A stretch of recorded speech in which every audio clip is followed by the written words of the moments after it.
Hi, everyone. I wanted to invite a special guest today, Stuart McClellan Mhm. here. He is probably one of the biggest legends in our area who buys lots and lots of real estate, but um, you're not, you're kind of a ghost. You don't have any social media present, but yet everyone in the industry knows you. That if they have a property, that you are the person to go to. There's a lot of crazy stories we have that I would love to go to. I want to touch base on, like, how do you become that person when you're not on social media? You're not talking about your success, but yet every single one of us in the industry know who you are, and we know if we have a property with the client that's in trouble that you are our go-to person. Right. So I wanted to unpack a lot of things, kind of talk about the realities of the real estate, and actually thank you for coming out here Yeah. today. I feel special. No, thank you. Thank you for inviting me. It seems like yesterday we were talking about one of your first deals. I think it was like a duplex in Renton, and then you had that Enumclaw, like a 13 unit. It was literally, time has flown by. Mm, And you're going to give, now look at you. Here we are on the podcast, and Oprah Winfrey is nervous that you're now going to be the richest woman I love it. in the world. I'll have to tell her that jealousy is a wasted emotion, and but congratulations to you. So thanks for Thank you. thanks for inviting me, and happy to be here and see if I can help in any way. But yeah, no social media. I just never got started on that, and found my way. Just did it, and no real reason for not the social media presence. I just started buying and never stopped, and just never hopped on that train. But yeah, people seem to know how to get hold of me if they want a house deal closed. I guess tell us how you got started. Yeah.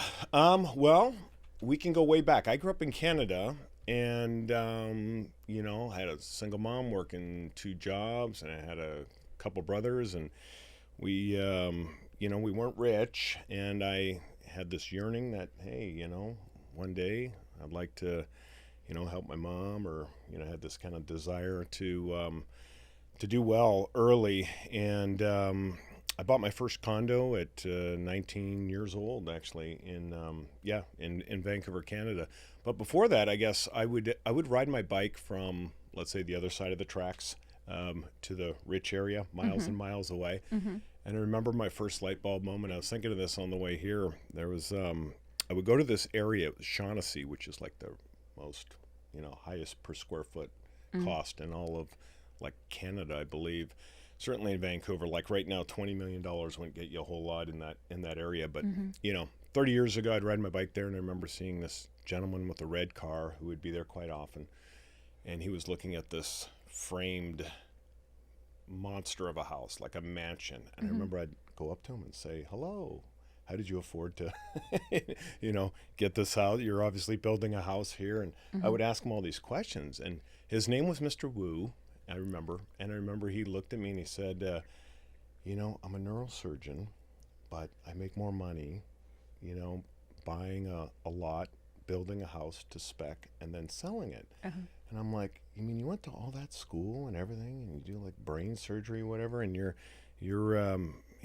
make more money doing this?" And he says, "Yeah, and it takes less time." And that was like my first little 9-year-old light bulb Oh, you moment. were 9. Yeah, yeah. So I did odd jobs. I won't get into all of it, but, like, I stole from payphones. Remember those payphones that I would had just enough little Kleenex and glue solution in a coat hanger that when people would put their quarters in, I was safe. Anyway, I rigged it so I'd make some money that way. Had paper routes. Worked odd jobs, and then as I grew up, would get into. I was working in the bar, restaurant. Saved a bunch of money at 19. I bought my first place, and then eventually, years later, I moved to Seattle and started.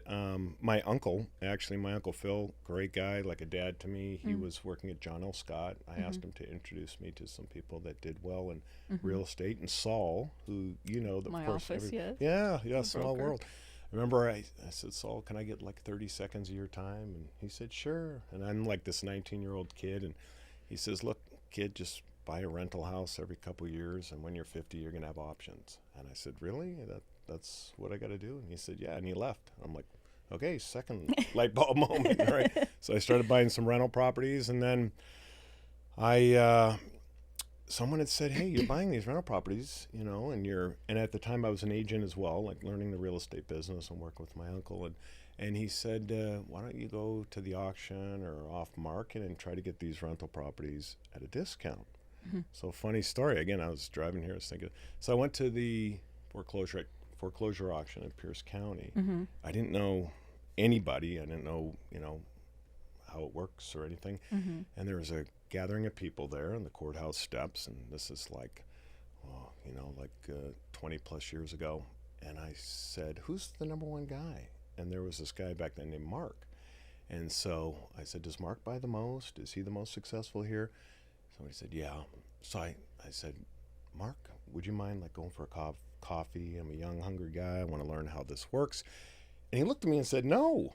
Like, no. And that was a little bit, Of a shock. yeah. I'm like, that's not nice. I would not treat people like that. So the funny thing is the next week I showed up, and whatever Mark was bidding on, I bid on. And I would bid him up, and then I would win the bid. I didn't even know what color the house was. I just didn't like that he said no to that You have coffee. to show I had it this to little, him. yeah. I had this little ghetto bully or something in me that had to be unleashed. I don't know what it was, but anyway, so I did that game for about 6 months. I bid What him year up. was it? This would have been, so we are blah blah blah. It would have been, I don't know the exact year, but would have been about 25 years ago. Okay. Yeah, So 90s, late 90s. Yeah, late 90s. And so long story short is I would, I'd see him there, go, he's the number one guy. I would just bid him $1 over to what he was paying. I did it again and again for 6 months until he got so frustrated. He came to me in the parking lot. I thought he was going to hit me, for God's sakes. And he says, he says, I'm done. I don't know what you're thinking. He started to get a little bit upset that I was winning all the houses. All I did, my game plan was, he's number one. I'm going to outbid him and get the houses. And he had this very, very annoyed look on his face. And I just said, hey, a cup of coffee would have cost you $5.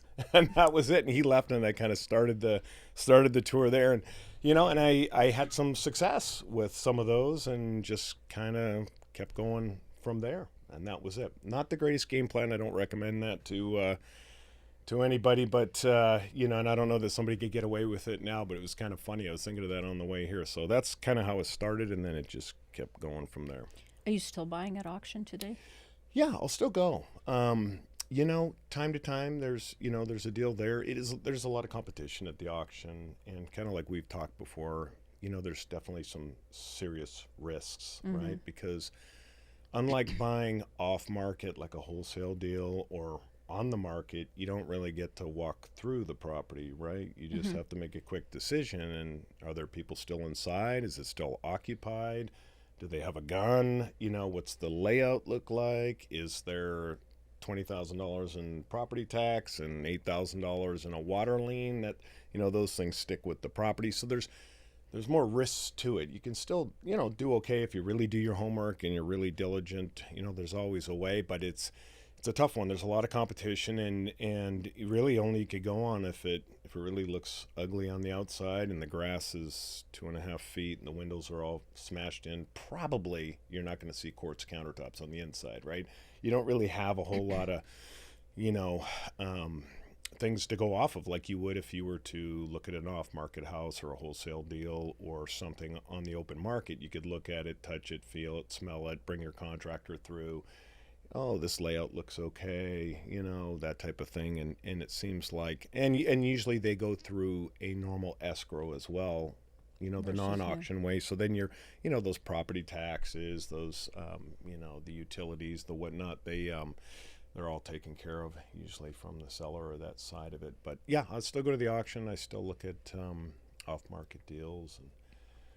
So somebody that's starting out, what would be your recommendation? Where would they go? How did they start? They don't, because granted, you and I started when the market was down, right? So we're a lot better off than a lot of the people that want to get into the industry today. What would be your number one advice for them? Like, how do they start? Yeah, it's good. I guess that's a layered question because first thing I'd want to know is like if they were younger, for example, I would say, and let's just say they had a normal job that was paying the bills and they had some savings and, good credit score. I might say, hey, why don't you buy a duplex and go live in one side and rent the other and get a little flavor for it, have somebody to help you, you know, pay your mortgage type of thing. I would say, really, for any age, get around those that do it. Listen to Nelia's podcast. Go to the experts. There's meetings all over. You can go online. There's Facebook groups. I mean, this is what I hear. Of course, I'm a dinosaur, but you can go to the auction. You can go to you can get on these online and see who's doing the business and try to surround yourself by those that are in the know. And it's not like you're reinventing the wheel, right? You want to kind of see what are they doing, how did they do it, and I would get immersed that way by getting a little just knowledgeable or who the players are, and try to bend their ear a little bit, and then think if it's something for you. I mean, there's a lot of freedom in this business. There's also a lot of risk. There's a lot of ups and downs. I'm starting this year at a loss. I've done this for I've bought and sold close to 1,000 homes in 20 years, and I'll be the first to tell you that this year I'm starting upside down. I had some losers. How much you lose, if you don't mind? $319,000 and counting, my but God. who's counting really? What But happened? yeah. So, but to answer your question, there's always a way, right? You may start a little bit slow. Really, this business is simple. If you're flipping, you want to buy it right. You make your money when you buy it, right? You want to get a good contractor, which is, we'll talk about that, I'm sure. And then you want to move pretty quick, and you want to price it right. You want to be the cleanest, and you want to be the best, and you want to move quick, and you want to be, priced where everybody goes, wow, you're the best on the market. In any old market, you'll sell it, and then you hope that you can make a profit. If you flip, you'll pay the groceries. If you hold on to real estate, you'll create generational wealth, right? That's kind of the difference. So again, if you're younger and you buy, what's the best investment? Is time, right? So if you're buying now, who cares? I don't want to say who cares, but let's say you buy now, they're paying a lot more than we paid for some of our rental properties. But even if the market goes to zero, one day that tenant, if you're going to rent it out, is going to pay your mortgage off, and you have some passive income that comes in. Stocks can go to zero and you own nothing. At least you can still have a body in there. Unless there's a major earthquake, you're pretty much bulletproof with time, because over time it'll go up, it'll go down. You'll have options to refinance, as you know. Tenant will pay your mortgage off. You get some tax breaks, depreciation, and again, if you're new and starting this, there is some brain damage, right? Not all tenants, right? Think Nelia, otherwise they would be Nelia. They have their own podcast. So you may have to budget for furnace breaks, or they don't pay 1 month, or they lose their job, or you gotta. It's little more. It's not as simple, but really the big picture is, if you hold on to it long enough, you'll do well. So yeah, the kids today are paying, a lot more than we did, and interest rates are, they're not the worst, they're not the best, but they're there. But over time, if you, little tricks you can do that most people don't talk about, but like you can do biweekly payments, right? A lot of people pay their mortgage, right? If you're not doing this, you need to do this ASAP, as you probably are. But most people pay their mortgage the 1st of the month or the 5th of the month, and they pay once a month. But if you were to take that mortgage payment and go ahead and break it up into two. So for example, if your mortgage payment's $3,000 a month, right? If you paid $1,500 every 2 weeks, essentially it's the same thing. But the way the compound interest works is you'll be making an extra payment, calendar year. So if you were to look at an average $500,000 mortgage, you would fall off your seat if you saw how much interest you would be saving on that mortgage. It's like a couple years of the UW education for your child, and you could actually take it from 30 years to like 21 years, and it's and you don't really feel it, So there's little things like that you can kind of cheat the system a little bit that most mortgage brokers will never tell you, or the banks certainly not. So I think you can start anywhere, and really, again, it depends, and really I don't think it matters too much what age you are. Just got to get around the right people, listen to your podcast, kind of kind of do your homework and dive right in there. And worst case scenario, if you don't make all the money, if you were intending to flip it and you're about to lose money, could you hold it as rental?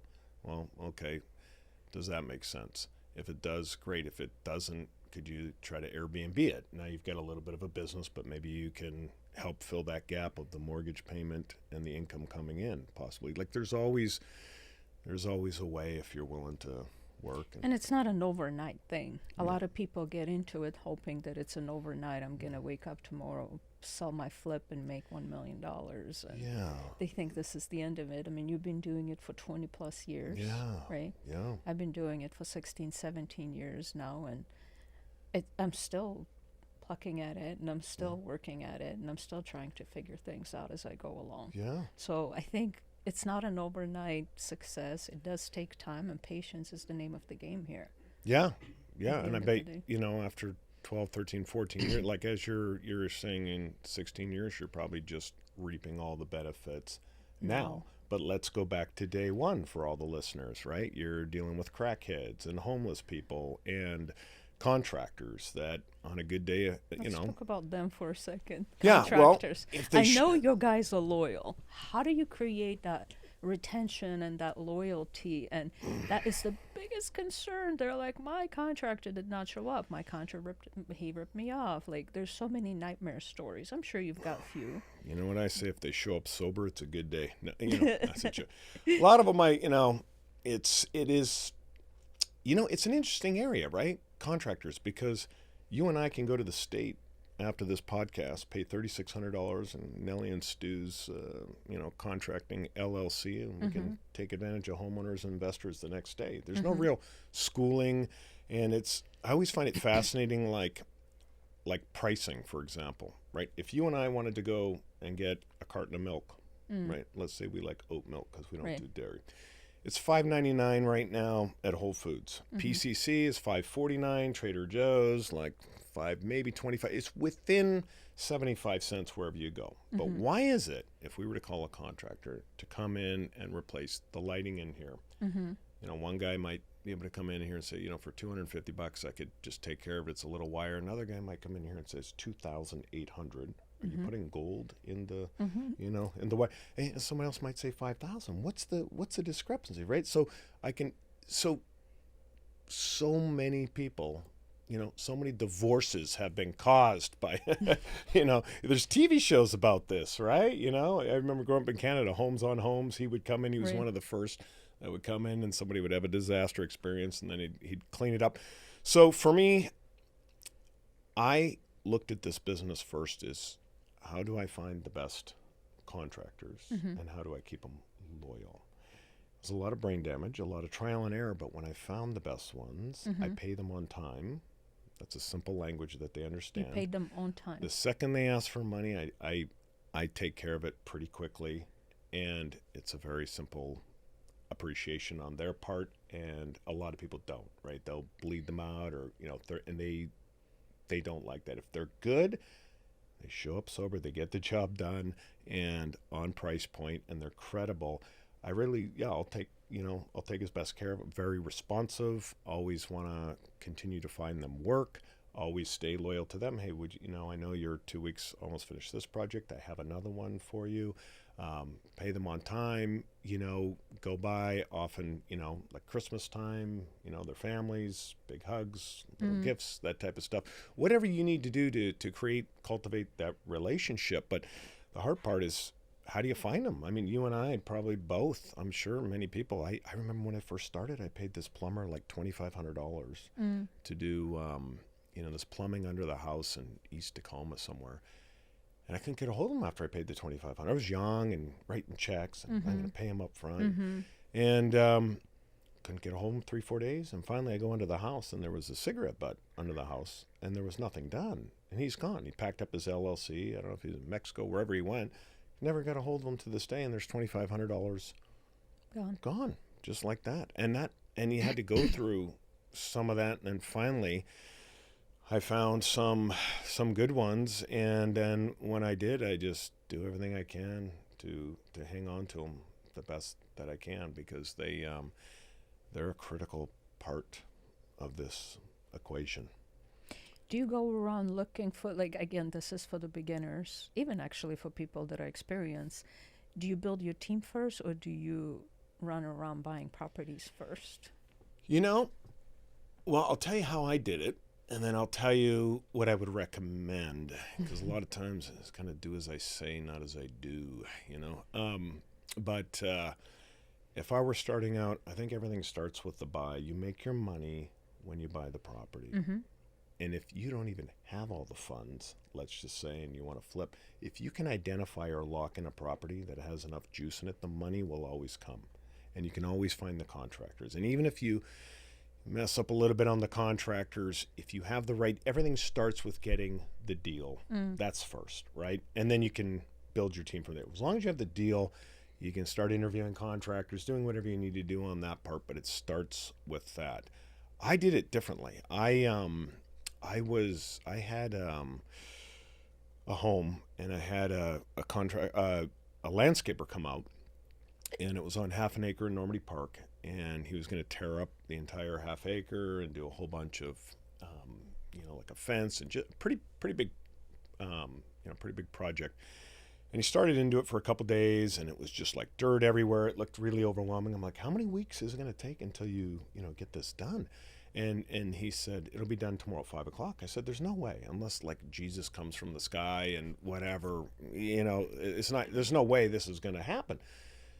Lo and behold, the next day at 5 o'clock, it was perfect. And then I'm like, this guy is good. Like, he's landscaper. Like, I just saw the work ethic. Right. I watched him. He was doing my reasonable price. I asked around. I'm like, wow. And at that time, I was thinking about, getting into the, more and more flips, transitioning from being a regular real estate agent to a more of a full-time flipper type of thing. And so I asked him, I said, what would it take? Well, first I said, can you fix houses? You did great with the landscaping, but can you do paint, carpet, all that? He goes, I could build a house from the ground up, drunk in my sleep. And the confidence that he told me that, he didn't even drink, shocked me. So then I said, okay, a star is born. I'm going to build a business around this guy. Yeah. So the next week, I think I bought 2. And what he did and how efficient he was in those 2 projects blew my mind. And I just kept going and feeding him and got him out of his. I said, what would it take to get you out of your landscape? He goes, I don't like talking to people so much. And every day at 5 o'clock, I got to bid the job. Then the next day, I'm not home with my wife. I go, you don't have to work after 5 o'clock with me. The only bidding you have to do is with me. Let's work this out. And he switched over to me, and he had a decent sized crew under him. He was able to and it was a dream. And I still work years and years later. But before him, I was trying to get an idea of cost, and I would buy a house, and I would, even whether it's a rental or maybe, my first flip, whatever, I was doing the drywall and trying to paint and like half falling off the roof. Oh my gosh. And trying to figure out how much dump runs would cost just to get an idea of cost. And my instinct was to hire back then a bunch of $10, $12 an hour guys. Well, guess what I realized is, 3 or 4 $10 an hour guys, they're smoking, they're texting their girl. There were not a lot of productivity was done. There was a lot of bodies, but it was kind of moving slow. Paying one guy that knew exactly what he was doing at that time, like $40 an hour, he would run circles around these guys, and he would be more efficient. Like, he would tape the house first, and then he would use the paint sprayer instead of by hand, and it's like, I was like, whoa. And so anyway, I kind of did it reverse. I found the star, and then I built a business from there, and I said, this is I actually did it the same way. Did you? In both here in Washington and out of state properties that I have.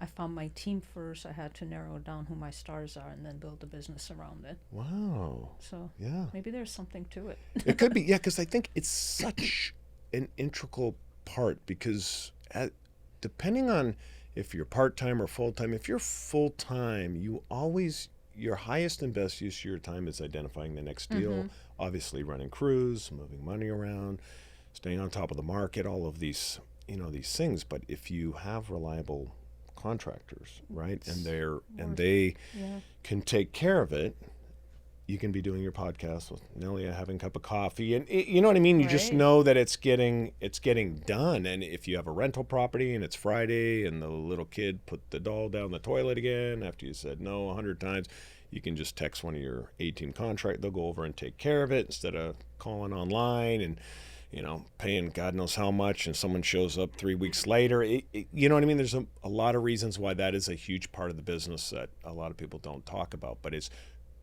like anything. It's like, your husband, he may be the world's best man, but you might have had to date a couple, you know what I mean? You got to go through the numbers and get to get the real, that's painstaking.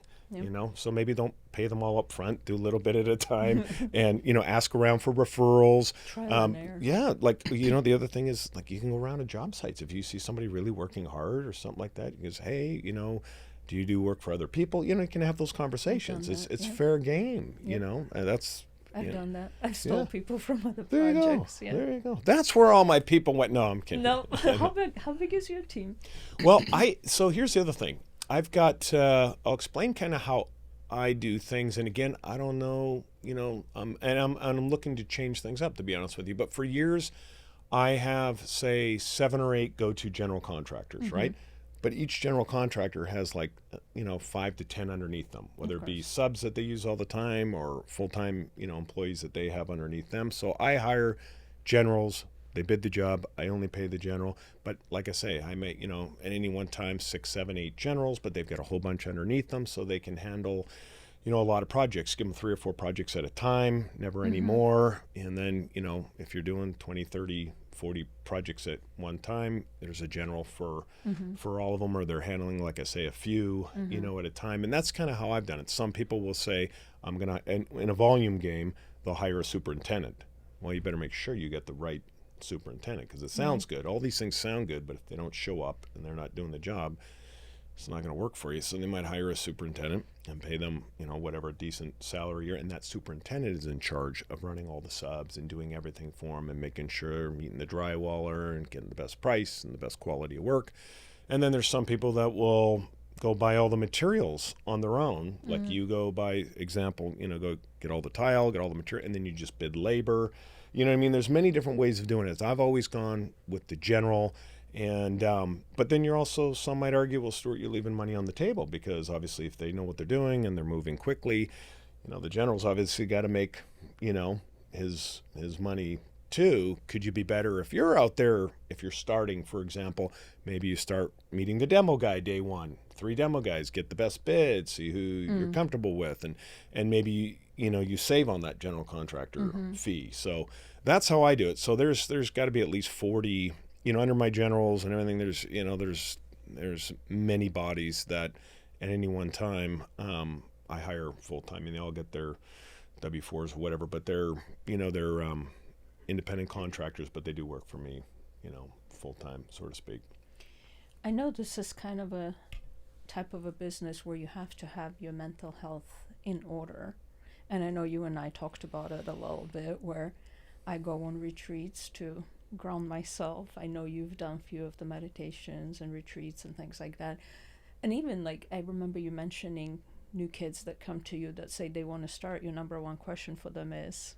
Yeah, so it's interesting. If they would have asked me years ago, 20 years ago, I get calls all the time, young kids or anybody, if they were to ask me how do you do it? What's the secret? I would have said something like, think big, get some resilience, you know what I mean? Push through, don't quit, all the usual stuff, right?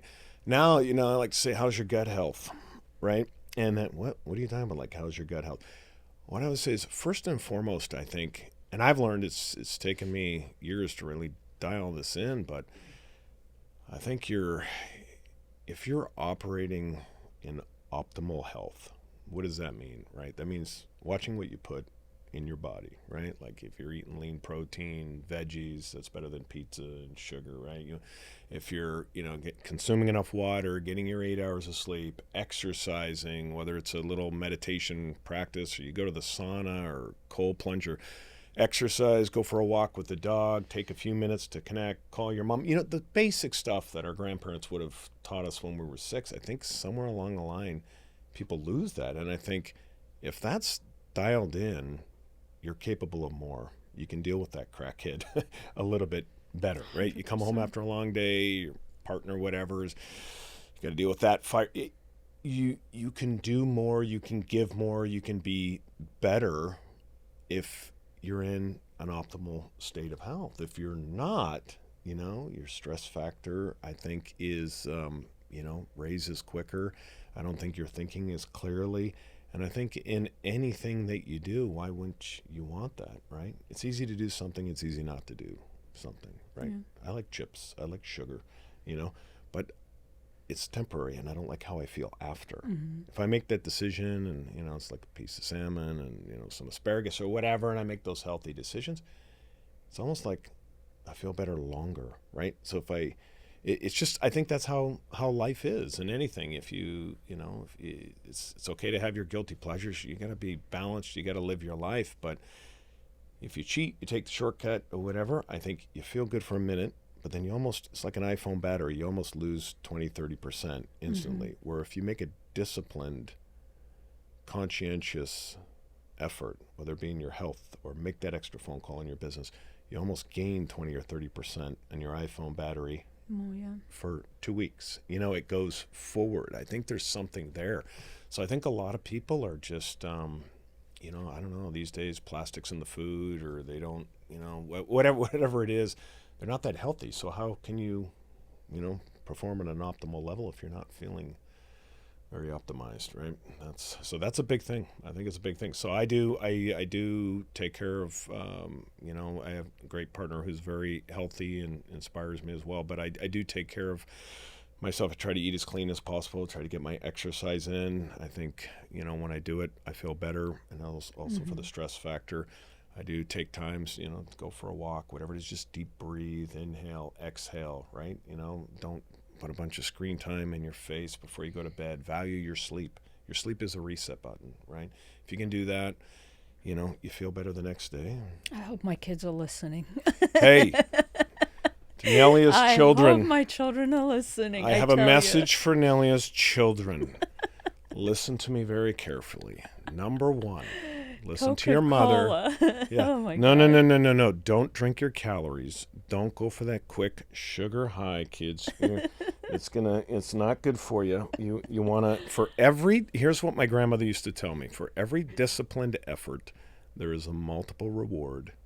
For every sin or cheating or, having that extra shit, there's a multiple consequence.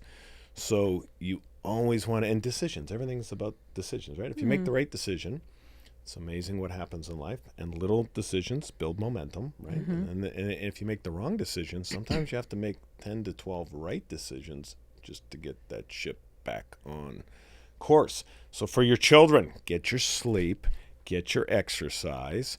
Don't drink those calories. That sugar is not good for you. That's the biggest killer. You don't want that sugar.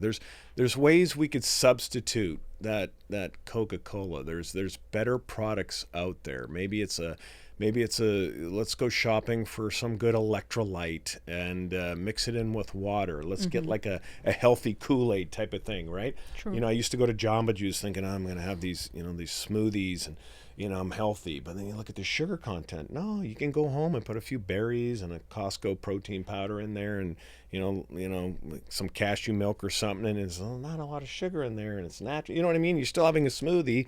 You still get that satisfaction of that, but you're choosing the healthier one. No Crazy sugar, how we kiddos. went from real estate to importance of this. Yeah, It is- I it think is important. It's super important. it's important because if you're look, here's the deal. You can have all the money in the world, but if you're not healthy or you don't feel well, you would trade every last penny of your fortune to 100%. feel better for a day, 1000%. right? So I do think it kind of is. And if you are, working every day towards the highest and best version of yourself, I think when you have those losses, $319,000 in counting, Are right? you comfortable telling us how? I will tell you my failures, my girl. Oh my gosh. Do we have 4 hours? Do we No. have 4 hours? We Yeah. can come back for that. No. Yeah, but point is, it doesn't affect me as much if I'm in alignment with the best possible version of my health and myself, and because I can fight through it easier than otherwise, So, well, how did that happen? Yeah, so last year wasn't so fun. As you know, at one point it went up to 8% interest rates, right?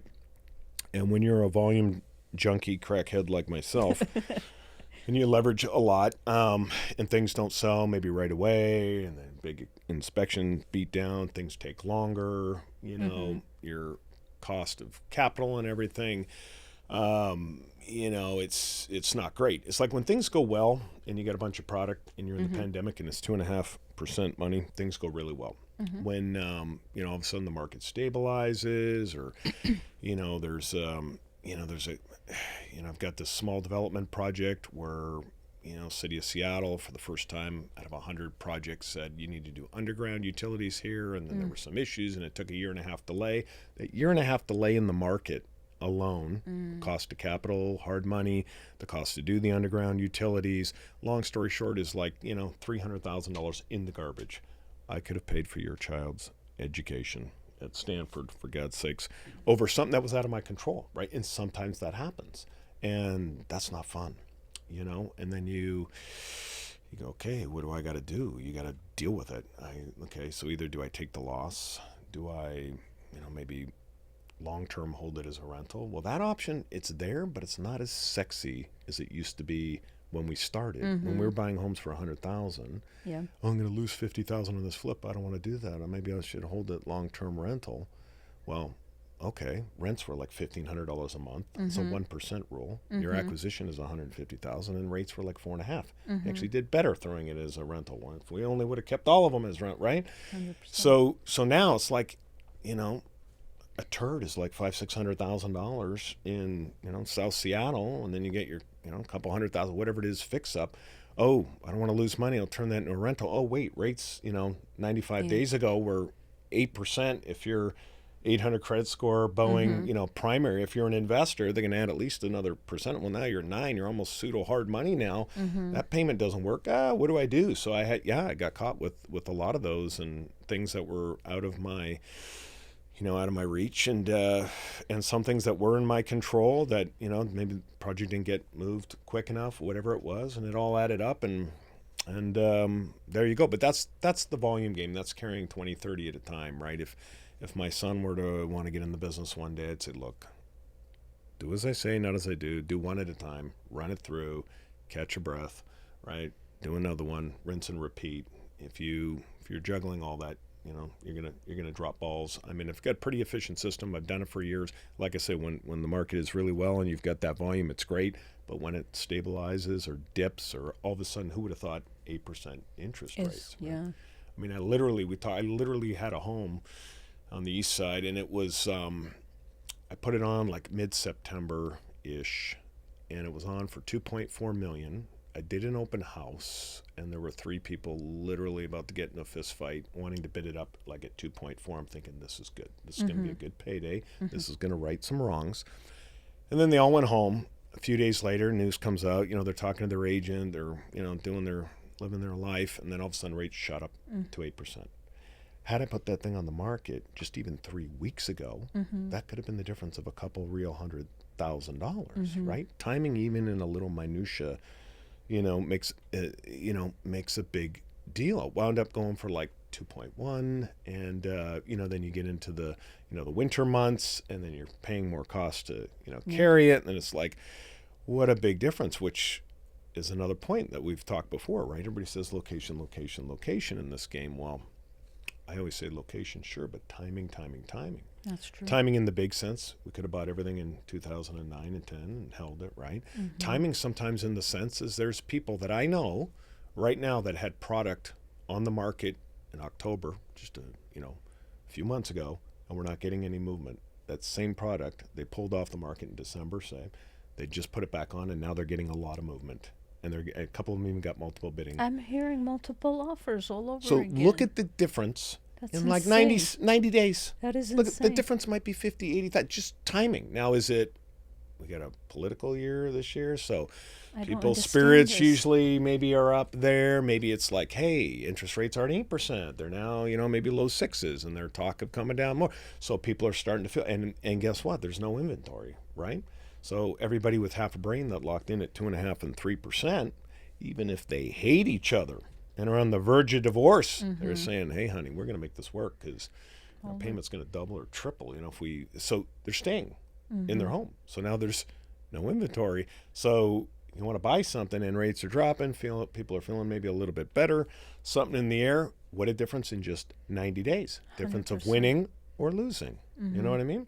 Just like that. So it's catching, if you play this long enough, you're going to catch the cycles for the better, for the worse, and in between. If you're holding on rental portfolio out, it's not as significant, but if it's, if you're in and out flips constantly, you're gonna have some good times and you're gonna have some bad times for sure. That's what we do about those bad times. I want to talk about a little bit. I know I touched base on it in the beginning. I remember, I've known you since 2008 or 9, I can't remember. And I had a client that got in a little bit of trouble. You know where I'm going with this one.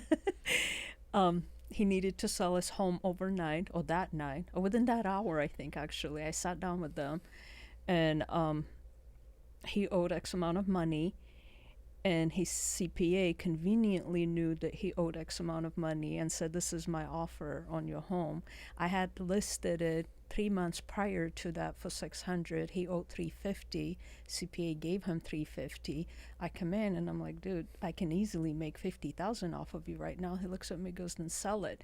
You were my number one person I called that night immediately, because I knew that you would deliver. Oh, funny. And then you took 30 minutes. You called me back. That was by far my favorite deal, by the way.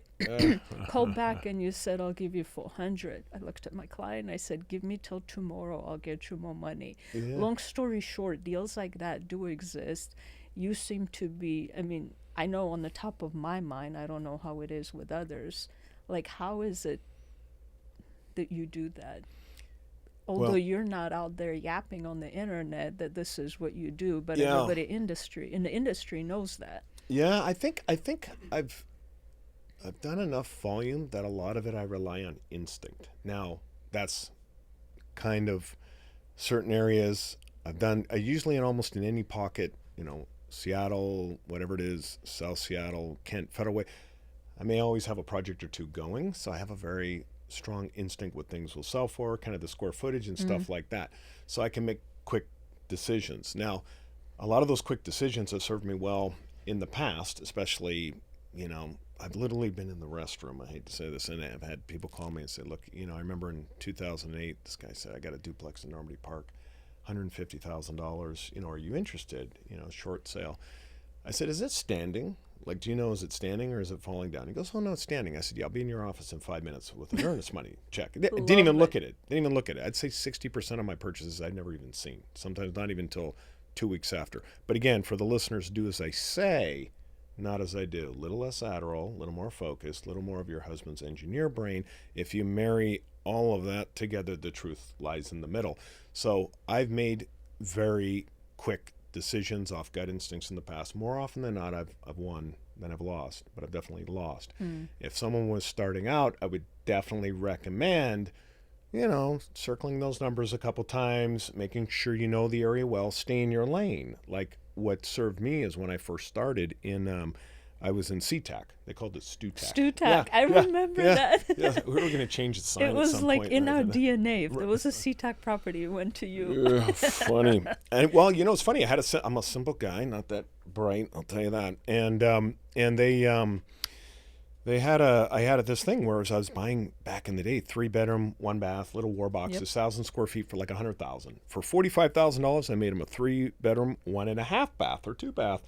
Cleaned them up, sold them for $200,000. Was just batting singles, like Ichiro in baseball, right? Just batting singles, and I did very well, very sustainable. It was just over and over again. Stayed in my lane. I knew every home in SeaTac. I was the comparable for every one of the new sales. Yep. So it was a real simple for a simple guy. Then where I made the mistake, so I started to think, I'm going to start doing new builds in Bellevue. I'm going to go to Olympia and buy over there. Well, then things started to derail. So when you're staying in your lane, like if you know Renton better than anybody that knows Renton, it's easier to make that quick decision because you're in your lane, you're in the groove, your finger to the pulse is right there. But if you're not, and you start making those decisions like that, and you're a block off the wrong school district because you didn't do all your homework, that doesn't serve you well. But yeah, for years I mostly stayed in my lane. I just went off my instinct, quick decisions, and I don't think. I mean, I'd be embarrassed to say I don't even think I've ever done a full comparable like on a property, just instinct. And you don't have a spreadsheet. It's all in your head. I don't even think I could spell spreadsheet. When I was in high school, Mr. Molinsky, my principal, he said to me, "Look, Stuart, I wasn't like C- would have been a good day, right?" He said, "One day I just hope that you don't. You seem like a good kid. I just don't want you to go like to jail." Like he was worried about me because it wasn't so bright. So, Mr. Molinsky, listen carefully. When I leave this school of yours, I want you to take really good care of those A and B students because they're going to come back and be like the lawyers and the doctors of tomorrow. Yeah. I said, take care of those B and those C++. They're going to be the teachers, the professors of tomorrow. But really, really do me a favor and take care of those C- and D students because we're going to come back one day and fund an additional educational wing for this rundown piece of crap school you got. I was all like offended that he would do that. But yeah, you don't have to be the smartest. I failed high school. Did you know Same. that? I failed it. Really? It was so bad. We were moving here to America. My teacher I actually failed English. I did not want to do English. Like, I didn't want to do anything. I was just done with high school. My attention span, monkey brain, like, it's not there. And my teacher looks at me. She goes, the only reason I'm passing your English is because you're going to America. You're going to have to speak English. So here you go. It's a C. All the other subjects, I failed. It was insane. Math, I hated. My teacher would make fun of me. She would say, my grandfather was actually a math professor in university. My mom's side, grandpa was a physics professor. So like, I don't know where my DNA comes from, but I hated school. I failed all of it. And then like, when the real life came, I'm like, this is fun. I'll read books, I'll study, I'll listen to people. I don't know if it's the system that failed me or what it is, but when my kids struggled at the end, and it was during COVID, I was just okay with it. I'm like, it's okay. I know we gave you all the right tools and you're all going to be just fine. Well, you know what? So to all of your listeners out there, basically, if you're not that bright and you're riddled with ADHD, you could become rich in real estate. So there you go. There's the message. There's the message. Don't drink too much We're all gonna be Coca-Cola. fine. Don't snort too much Adderall, and you'll be fine. You can make it. Yeah, no, it's see, you strike me as very smart, but the school. Well, see, here's the thing, though, right? Like, there's so many different types of brains, right? There's the linear engineer brain. There's the wild ADHD sales guy brain, and everything in between, right? And I think in real estate, I think I failed the course 3 or 4 times, for sure. But what does that have to do with anything of real life, right? It's connecting, it's networking, 100%. it's specialized knowledge. You can go on YouTube now and be an expert in 5 minutes almost, like, because really, even the guys, the big boys and girls that are buying the commercial real estate, like hundreds of $1 million projects downtown Seattle, it's a simple formula. They're looking at price per square foot, and like a 5-year-old could figure it out, right? And so it's not rocket science 100%. in what we do. I think it's like anything. It's just a matter of doing it, and then a lot of his ability to deal with people and relate with people, and just sources. So you don't, I don't know that having Magnum Cum Laude, whatever, Harvard is going to relate to the world's best. Most of the people I know that make a lot of money, to be honest with you, half the times I wonder if they could spell their name on a napkin correctly, and they're rich. Like, what the heck? It's like, yeah, so I don't know that it totally applies. You got to be street smart too. You gotta be, yes. I think that's 100%. Yeah. Book smart is great. Street smart, I think, is what gets you Yes. those instincts that kick Yes. in, like when to pull the trigger, when to move on something. Like you said, a lot of your properties you bought, you made those decisions rather Right. quickly. You didn't sit, analyze, paralyze. Yeah, analysis paralysis. Yeah, I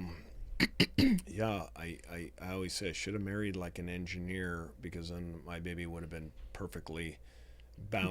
Balanced. Because I'm so far the other way. But Yeah, I mean, whatever works. But a lot of times, what I think what happens, they get anxious and they, it's the fear of making a decision, right? We all have that monkey brain. We're all afraid. We all have our fear, and then some of the smarter people I've dealt with, a lot of very high up engineers that maybe they didn't like the insulation of the house. They backed out. They never bought it. 2 years later, the house is worth 100,000 more. They could have put 8, 10.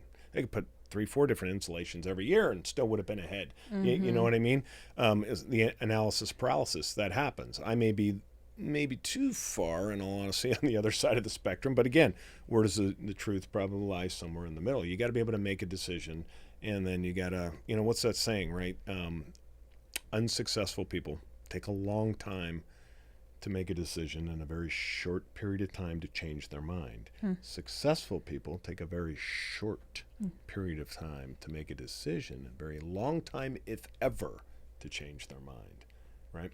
That's true. That's brilliant. That's and true. an important factor. But yeah, wild and crazy works. Barely getting through high school, if that, works. And having some instincts You're all gonna be works. okay. And dealing with the ability to deal with contractors and stuff, to be able to relate. I grew up. I wasn't come from money by any sense. I grew up in Canada. Sometimes you see your breath in the morning. Good morning, brother. Cloud of breath, right? And it's like you develop, went to a rough school, and you kind of develop some of those instincts that I think served me more than anything. Like tomorrow, I'm dealing with the third generation of crackheads which I don't want to give them too bad of a name. A lot of them I like as good as my friend. I know where they stand. I mean, at least there's truth there, for God's sakes, sometimes you have a big Bellevue meeting. I don't know. What do you but I get them. I understand that You get the language. crackheads. Yeah, I get them. And it's like, but my instincts will probably, serve me well tomorrow. I'm glad I grew up in that environment because, that will help. Most people will fall out of their chair if they knew what I'm dealing with tomorrow. You know what I mean? What are you dealing with tomorrow? So I got this really horrible property in the way deep south, and there's it's like third or fourth generation of addicted, which is sad, and been dealing with them for a long time. And tomorrow's the day they all gotta move, and not a lot of movement there, and what that's gonna be like, and it's just. You sometimes you gotta deal with that. I've had some great deals where you inherit a really horrible or not so great tenant, or or drug addicted, whatever it may be, and you got to do that dance. And I don't know if I went to Harvard and leave it to Cleaver, entirely. I don't know that. I don't know. I don't know that I'd be able to deal with that in the way that I could, but then there's payoffs, right? So anybody that wants to get a hold of you, now that we know you don't have Facebook, Instagram, LinkedIn, or Twitter or anything, how do they get a hold of you? Email you? 1-800-CRAZY-GUY.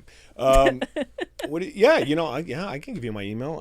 It is, So, I've got a phone number and an email. Or do you want them to get a hold of you? Sure. If you want. Yeah, I don't mind. Do you do? Maybe I don't know. I'll give you my email is Stew, STEW 9999, 4 numeric 9s at iCloud.com. How iCloud. Look at that. Yeah. Yes, Stew, STEW 9999 at iCloud.com. If you have a lot of money out there and you want to lend it, that's true. We can talk about that. That's true. You also like. Yeah, and I don't know. Maybe one day I see a lot of people getting this whole podcast, YouTube, coaching, and stuff like that. I don't know. Maybe I need to. I don't do coaching. I don't know if I can do coaching. I think you could.